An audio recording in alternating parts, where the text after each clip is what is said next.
वीरेंद्र जी, तरह का जब तो सवालात उठा रहे हैं, अनुराग भदौरिया का नाम ले लिया, ये जी। प्रियंका भारती जो यहाँ पर बजट को लेकर पूरी रिसर्च लेकर आई हैं और ये जो एक्सप्रेसवे गिना रही हैं कि पहले के प्रोजेक्ट हैं और आप पेज नंबर 23 कह रहे हैं सर, वो दरअसल आपसे कनेक्शन डिबेट में हो नहीं पा रहा था ना, तो यहाँ पर जफर भाई जो है वो सारा गिना चुके हैं, वो पेज नंबर 23 के अंदर किस राज्य को कितना एलोकेशन वो सब गिना चुके हैं। अब आप जरा गौर से सुनिए प्रियंका भारती को, मैं दोबारा प्रियंका भारती को इस डिबेट में लेकर आ रही हूँ क्योंकि वो यहाँ पर सीधे सीधे जो आप लोग पीठ थपथपा रहे हैं कि देखिए बिहार को बहुत कुछ मिल गया, यहाँ तो आरजेडी की तरफ से कहा जा रहा है कि बिहार को ही कुछ नहीं मिला है। वो कह रहे हैं कि बिहार को ये झुंझुना पकड़ा दिया गया है सौगात के नाम पर, ये लॉलीपॉप, ये बता रही है प्रियंका भारती। प्रियंका दोबारा आइए जरा और रिपीट कीजिए अपनी बात। धीरेन्द्र जी ध्यान से सुनिएगा और इन सवालों का जवाब दीजिएगा। प्रियंका आइए, मिला है बिहार को। प्रियंका रोमाना जी, सीधी सी बात है रोमाना जी, पेज नंबर 7 पर ये अभी पेज गिना रहे थे ना, हाँ। पेज नंबर 7 खोलिए, पेज नंबर 7 का 32वां पॉइंट निकाल करके देखिए, साफ वहां पर मेंशन है ये जितने पैसे लिए जाएंगे एक्सपेक्टेड किए जाएंगे मल्टीनेशनल डेवलपमेंट बैंक से, कर्ज में हमको धकेल करके किस तरह की ताली बजा रहे हैं। जो झूठ बोला बता दीजिए बिहार के लोगों को कि बिहार का झूठ बोला है कि महाबोधि कॉरिडोर पहले क्या बिहार का लोग सिर्फ अरे भाई चिल्लाने की आदत है, आरजेडी का ये कल्चर रहा है, जगह पर जाकर अरे के लोग यही आरजेडी का कल्चर रहा है। आप क्या चाहते हैं रोमाना बिहार जी, के लोग सिर्फ दूसरे यही राज्यों आरजेडी में का खटने कल्चर जाएं, रहा है। श्रम करने जाएं। ठीक है प्रियंका, हम लोग यही झूठ कर पर रहे हैं। प्रियंका, झूठ पर प्रियंका, झूठ, एक सेकंड, कितने झूठ अभी आपने बोलेंगे? यहाँ पर एक्सप्रेसवे को लेकर कहा कि एक्सप्रेसवे के प्रोजेक्ट तो पुराने हैं, वो बताइए आपने बजट में कौन से पेज से पढ़कर ये जानकारी दी है ना, क्योंकि वो धीरेन्द्र जी कह रहे हैं ये झूठ पे झूठ बोल रहे हैं। बक्सर भागलपुर एक्सप्रेसवे, बक्सर भागलपुर एक्सप्रेसवे 2023 का प्रोजेक्ट है जिसको मांगने के लिए पूरा खुद तेजस्वी झूठ। जी गए थे और गडकरी जी ने पूरा उसे झोली में झूठ। डाला। आगे सुनिए, अरे क्या बात आप कर रहे हैं? औद्योगिक पार्क बोल रहे हैं 2022 का सुनिए, प्रोजेक्ट, महाबोधि प्रोजेक्ट महाबोधि- सामने देखिए, आपके सामने मैं दिखा अरे रही हूं, कैसी देखिए, बात आप कर रहे हैं? देख लीजिए, थोड़ा अरे ध्यान से देखिए, कॉरिडोर पुराना प्रियंका जी प्रोजेक्ट, आप ही पहले बोलिए, इनको फूल समय दे दिखा रहे दीजिए। थे आप लोग, देख लीजिए ठीक है, पुराना इन्हीं को प्रोजेक्ट दीजिए। और ठीक है, बाकी ठीक है, जो बिहार में तो फूल प्रियंका बचा है भारती ना, आप मुझे जो लगता कह है रही हैं, सबके प्रियंका सब भारती, हाथ में प्रियंका कर भारती रहे हैं। ठीक है, मैंने समय दिया, आपने अच्छे से अपनी बात रखी। धीरेन्द्र जी आपकी नजर में ये जो कह रही हैं सर, सब झूठ है, सब झूठ है जो ये कह रही हैं आपकी नजर में, ये झूठ बोल रही हैं नेशनल टेलीविजन पर बैठकर, आप ये कह रहे हैं? बिल्कुल झूठ है, बिल्कुल ये झूठ बोल रही है। ना महाबोधि टेम्पल का जिक्र है पहले से था, ना यहाँ पे विष्णुपथ कॉरिडोर का जिक्र था, ना गया एक्सप्रेसवे का कहीं जिक्र था, ना बक्सर एक्सप्रेसवे का कहीं जिक्र था, और कॉरिडोर का, विष्णुपथ टेम्पल के कॉरिडोर का मैं बोल रहा हूँ। दूसरी बात है कि इनको पैकेज से क्या मतलब है, ये पैकेज का मतलब उसी पार्टी के कि पैकेज का मतलब आरजेडी के पैकेट में जो जाता हो फंड, उसी को ये लोग पैकेज मानने वाले लोग हैं, इसलिए इनसे कोई उम्मीद बिहार को नहीं है। इनके जमाने में तो रुमाना जी सड़कों को देखने के लिए आंखें तरस गई थी, और आरजेडी से मुझे कोई वाहवाही की उम्मीद नहीं है। बिहार के लोग सब आपके बारे में जानते हैं, आज युवाओं के नौकरी की जब आप लोग बिल्कुल एक दूसरे से किसी तरीके की तारीफ और किसी तरीके की वाहवाही की उम्मीद कतई मत रखिए, ठीक है ना। मैं सैयद जफर इस्लाम साहब का रुख कर रही हूं, लेकिन सैयद जफर इस्लाम साहब ये बाकायदा कागज दिखा रही हैं और शायद आरजेडी की तरफ से सवाल इसीलिए उठाया जा रहा है वो स्पेशल पैकेज वाला कि अगर वो स्टेटस मिलता, स्पेशल स्टेटस, तो ये कर्ज लेकर विकास की नौबत ना आती। लेकिन अब यहां पर कर्ज वाला एंगल जो प्रियंका भारती लेकर आ रही हैं, इस पर जरा जवाब दे दीजिए, आप बेहतर तरीके से अर्थव्यवस्था को समझते हैं। देखिए रोमाना जी, मैं प्रियंका भारती जी का जवाब दूंगा, उससे पहले मैं थोड़ा सा हमारे दोस्त मुंबई के चरण सापरा जी को उनका जवाब दूंगा।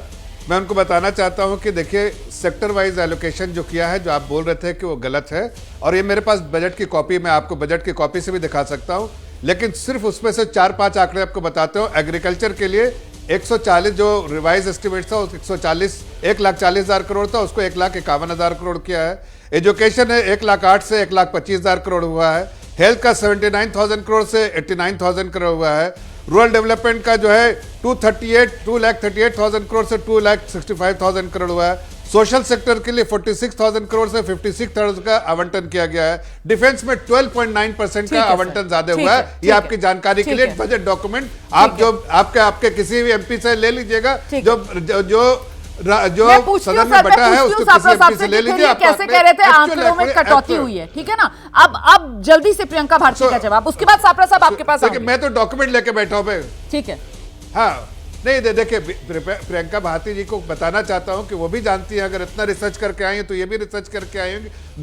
दोनों बार फाइनेंस कमीशन ने इस बात को मना कर दिया है कि किसी भी राज्य को स्टेटस स्पेशल जो दर्जा है वो दर्जा अब नहीं मिल सकता है, कोई सरकार नहीं दे सकती, इसलिए कि फाइनेंस कमीशन ने इस पर रुकावट लगा दी, ये आपको पता है। और फाइनेंस कमीशन की रिपोर्ट जो है एक्सेप्टेड रिपोर्ट है, पार्लियामेंट में नहीं दिया जा सकता। अब जो है फाइनेंसिंग अरेंज करने की तो एक तो आवंटन जो होता है वो आवंटन तो आपको मिलेगा, उसके अलावा अगर सरकार भी ये करती है, जैसे आप देखिए मैं सामने जो बजट डॉक्यूमेंट से पढ़ रहा हूं, आपका पॉइंट, आंध्र प्रदेश के बारे में इसीलिए मैं आपके पास आई थी। प्रियंका, तो यहाँ पर समझना होगा ना, आम खाने से मतलब रखिए ना, आप लोग गुठलियां क्यों गिन रहे हैं? बात तो सिर्फ इतनी है कि पैसा चाहिए था, स्पेशल स्टेटस के जरिए भी पैसा मिलता, अभी भी पैसा मिलेगा, विकास करवाना था तो उस पैसे के जरिए अभी भी विकास होगा। फिर दिक्कत क्या है? सिर्फ सरकार है, उसका विरोध करना है, निशाना साधना है। अगले साल बिहार में चुनाव है, इसीलिए हाय तौबा मचानी है। प्रियंका भारती जी नहीं रोमाना जी, सीधी सी बात है, स्पेशल राज्य का जब ये स्टेटस की बात करते हैं ना, तो इनको ये भी पढ़ना चाहिए कि इन एक्सेप्शनल कंडीशंस किसी भी स्टेट को विशेष राज्य का दर्जा दिया जा सकता है, और बिहार उस स्पेशल कंडीशंस में पूरी तरह से फिट बैठता है। किसी भी तरह के ह्यूमन डेवलपमेंट के इंडेक्स में बिहार सबसे आखिरी पायदान पर आ रहा है। हर तीसरा व्यक्ति यहाँ पर बिलो पॉवर्टी लाइन, मतलब पॉवर्टी इंडेक्स में सबसे नीचे आ रहा है। और आगे की बात एमडीबी के ऊपर, रोमाना जी एक सवाल मैं मेरे तरफ से पूछ दीजिएगा। कुछ नहीं बोला, कर्जदारी में हमको ढकेल रहे हैं। पूछ दीजिएगा। ठीक है, आपने क्लियर किया यहाँ पर। मुझे लगता है जल्दी से सवाल इनसे पूछ दीजिए कि जब आदरणीय लालू प्रसाद जी, आप ये बता दीजिए कि आखिरकार आप यहाँ पर बताए जा रहे हैं देश को किस तरीके से सारे जो अलग अलग विभाग हैं उनका बजट घटा दिया, और यहाँ पर जफर इस्लाम साहब ने आंकड़े पढ़कर बता दिए। वो कह रहे हैं कि साहब ये तो भ्रम फैला रहा है विपक्ष पर। हाँ, मैं बताता हूं। जफर भाई ने क्या कहा, शिक्षा बजट में इन्होंने कहा कि 1,08,000 करोड़ रुपया इन्होंने खर्च किया, लेकिन पिछले साल आवंटित कितना किया था? 1,16,000 करोड़ इन्होंने आवंटित किया था। तो भाई आप पूरा खर्च क्यों नहीं कर सके, ये मेरा सवाल था। स्वास्थ्य पर आपने 88,000 करोड़ रुपया आवंटित किया था, लेकिन खर्च कितना किया? 80,000 करोड़ रुपया आपने खर्च किया। 8,000 करोड़ रुपया आपने स्वास्थ्य के मामले में भी खर्च नहीं कर पाए हैं। यही तो मैं कहता हूं कि आप लोग आंकड़ों की जगलरी करते हैं। अब नौकरियों के बारे में आपने कह दिया 2,90,00,000 नौकरियां, 500 प्राइवेट कंपनियों में अप्रेंटिस के वो आधार पर हम देंगे। भाई कांग्रेस के मैनिफेस्टो की नकल कर रहे हो, नकल के लिए भी अकल होनी चाहिए। और अब आप यहाँ पर बैठकर मुझे ये बता रहे हो कि इन्होंने पिछले बजट में इतना रखा था, इतना खर्च किया, कम खर्च किया, तो मतलब आपने भ्रम फैला दिया ना सर। अभी आपने क्या कहा था? अभी आप कह रहे थे कि साहब इन्होंने जो है वो बजट घटा दिया, लेकिन अब आप जब जवाब दे रहे हो मुझे, तो सर आप इस बजट की बात नहीं कर रहे हो, आप पिछले बजट का आंकलन करके नंबर बता रहे हो। नंबर पे जवाब दीजिए ना। सैयद जफर इस्लाम साहब ने नंबर बताया आपको, नंबर पर जवाब दोनों बातें की। मैंने दोनों बातें कही। इन्होंने शिक्षा का बजट कम किया, और इन्होंने जो पिछले साल जो शिक्षा बजट में इन्होंने तरतूद की थी, जो रखा था आवंटित करना था, उसमें से भी इन्होंने कम आवंटित किया। ये मैं आपको पहले भी मैंने ये बोला और अभी भी यही बोल रहा हूं। अब मैं आता हूं कि इसके ऊपर की 2,90,00,000 नौकरियों पे जो ये कह रहे हैं, उसके हिसाब से अगर देखें तो प्राइवेट कंपनियों में हर एक कंपनी में 4,000 लोगों को अप्रेंटिस की नौकरी मिलेगी। अगर आपकी एबीपी कंपनी के अंदर 4,000 लोगों को अप्रेंटिस की नौकरी हर साल मिल सकती है क्या? यह क्या प्रैक्टिकल बात है? तो ये आंकड़ों की जो जगलरी करते हैं, जो लोगों को बेवकूफ बनाते हैं, महंगाई पर इनके पास में कोई योजना नहीं है। महंगाई पर निर्मला सीतारमण कह देती है कि वो जो फूड इन्फ्लेशन है वो सबसे ज्यादा है, 9.1। देखिए अभी वो जो आप कह रहे थे बजट घटा दिया, उस पर तो आपने जवाब सुन लिया यहाँ पर सैयद जफर इस्लाम का। अब ये नौकरी और महंगाई का मुद्दा भी आप ले आए, इस पर जल्दी से एक रिएक्शन सैयद जफर इस्लाम, उसके बाद मुझे बाकी मेहमानों का रुख करना है, जल्दी से। देखिए आज सापरा जी ठीक से सुन नहीं पा रहे, लगता है कुछ तकनीकी दिक्कत होगी इसलिए सुन नहीं पा रहे। मैंने कहा 2,90,00,000 जॉब सुन रहा हूं, आपके समय में 10 साल में यूपी के। सो भाईजान सुनिए, अरे सुनिए तो भाईजान, आपको कह रहे 2,90,00,000 का जिक्र जो किया वो आपके समय में जो है यूपीए समय में बना था 10 साल में, और अभी आरबीआई की रिपोर्ट भी है 12,80,00,000 जो है ये 10 साल में जॉब बनी है। हमारे समय में सारे डेटा ये बताते, सारे रिपोर्ट बताते। अब बात रही आगे की बात जो अरे भाई, है, ये ऐतिहासिक बजट है, बहुत तरीके से ऐसा अनप्रेसिडेंटेड। सुनिए, वो उसे आ रहा हूं। आंकड़ों की उन्होंने आपको पेशेंटली सुना, अब आप उनको पेशेंटली सुनिए प्लीज। नहीं, वो अरे भाई, मैं आ रहा हूं, एक एक चीज इनका काम क्या है? ड्राइवर मैंने सीट कहा, मेरे साथ पे बैठना आइए, है, प्लीज, लेकिन आपको जल्दी से। ये इनका काम है।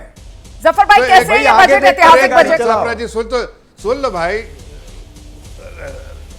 मैं इसलिए कह रहा हूं कि ये जो अनप्रेसिडेंटेड है, पूरे दुनिया की रिपोर्ट पढ़िए, आपको अंदाज हो जाएगा। जॉब क्रिएशन के लिए जो इस बार जो स्कीम बनाई गई है वो अपने आप में ऐतिहासिक है, और 2 लाख करोड़ का आवंटन किया गया है अगले 5 सालों के लिए।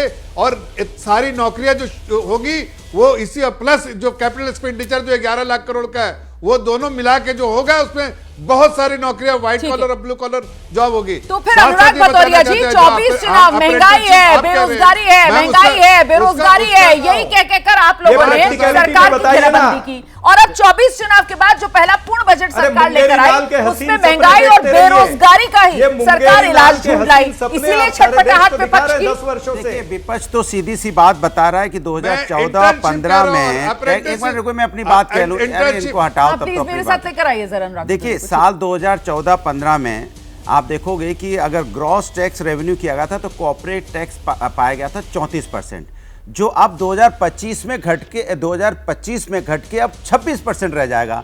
तो इसका मतलब आप क्या चाह रहे हैं कि कॉर्पोरेट टैक्स आपने इसके मतलब उनसे जो कलेक्शन करना था वो आपका कम ही हो गया ना, और जो टैक्स से इनकम वसूली जाएगी अब वो वसूली जाएगी 19%, और कॉर्पोरेट टैक्स जो आप होगा 17% 2024-25 में। तो आप तो कॉर्पोरेट लोगों के लिए फायदे की बात कर रहे हो ना आप। और दूसरी बात, जब ये बात बता रहे थे कि हमने बिहार के लिए, अभी वो बिहार के आते हैं, कौन सी हो जिनकी पार्टी 2 भागों में बट गई थी, अब पता नहीं कब बटेगी 2 भागों में। हाँ, धीरे-धीरे उनकी पार्टी बढ़ती रहती ना, कब दोबारा बट जाए पता नहीं। लेकिन वो अभी कह रहे थे, अरे मैं आपको रोड पे गड्ढे हैं, सुनो, रोड पे गड्ढे हैं, पहले पुल तो बनवा लो, पुल गिना, आज बनाते हो, शाम तक टूट जाता है पुल, एक दिन में 4-4 पुल गिर जाते हो, रोड में गड्ढे खोज रहे हो, पुल बना नहीं पा रहे हो। अरे मैं तो ये कह रहा हूँ कि आपने, सुन लीजिए, आपने 48 लाख करोड़ का बजट पेश किया है, उसमें 11 लाख करोड़ तो आपको अभी कर्जे में ही पे जाएगा, मूलधन ही नहीं दे पाओगे, उसका सिर्फ आपको ब्याज देना है 11 लाख करोड़ का। आप कहां हो, किस दुनिया में आप डूबे हुए हो? और इसी तरह से चलता रहा तो आपका जो बजट, उसके हिसाब से हमारा कर्ज हो जाएगा 181% पे पहुंच जाएगा। और बात करो आप दुनिया की लंबी मैं आपसे बस इतना बता रहा हूं। आपसे पहले कोई भी सवाल पूछा जाए तो आप महंगाई बेरोजगारी, और इस बार इस बजट में सरकार महंगाई और बेरोजगारी का इलाज ढूंढ रही है। कहां ढूंढ रही है? कौन सी महंगाई? नहीं, एक सेकंड, अरे महंगाई देखिए, अरे कौन सी, अरे सुनिए, महंगाई का आलम यह है कि जब बजट पेश कर रहे थे तो हमारा टमाटर 80 रुपए था, 120 हो गया। अब कह रहे महंगाई का, कौन सी महंगाई इन्होंने कम कर दी? महंगाई इनके बजट से तो बढ़ेगी ना, कौन सा कम हुआ? क्या चीज इन्होंने सस्ता किया बताइए? बहुत शुक्रिया आप सभी का आज के शो में हमारे साथ जुड़ने के लिए। तो कुल मिलाकर ये बजट में भेदभाव या फिर ये बेवजह का तनाव, इसी को लेकर आज ये चर्चा हम लेकर आए थे, और आपने सुना सभी अलग अलग पक्षों की बात। जैसे ही घड़ी का काटा दोपहर 2:30 पे आए, बबीता जी का दिल सास बहू साजिश के लिए मचल जाए। और ये है इनकी बहू, पूरे दिन ऑफिस की टेंशन हो जाए गॉन जब ये करें अपना फेवरेट शो फ्री टाइम पे ऑन। इनकी तरह आप भी देखिए अपना फेवरेट शो अपने टाइम पर, और डाउनलोड कीजिए एबीपी लाइव ऐप अपने स्मार्ट टीवी पर।